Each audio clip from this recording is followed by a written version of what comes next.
It's not a matter of if, but when a major earthquake strikes Vancouver. It's a sobering thought.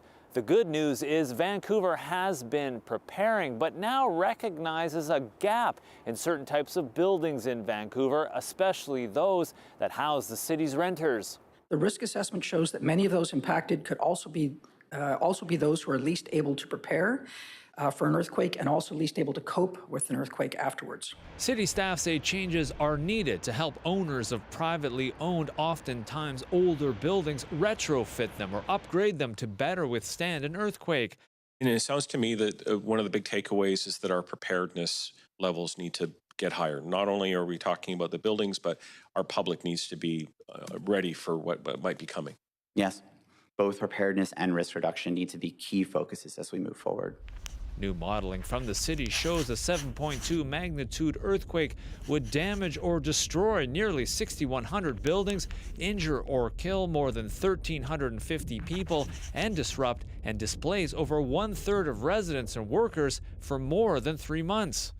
Less than 10% of buildings drive 80% of the risk. Those buildings, made of concrete, unreinforced masonry, or wood, are in specific neighborhoods: the West End, the downtown East Side, downtown, Kitsilano, Fairview, and Mount Pleasant.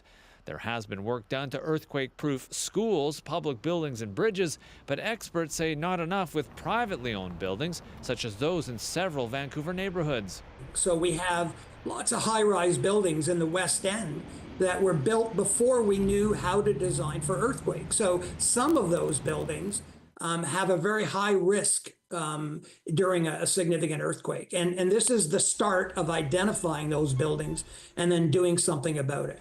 Damage from a 7.2 magnitude earthquake would result in a $17 billion financial loss to the city, with much of that due to damage or the collapse of vulnerable buildings like those here in the West End. The city doesn't know how much it will cost for needed upgrades, but it's coming up with a plan for that now and a way to make sure that those upgrades happen. But there's no time to waste.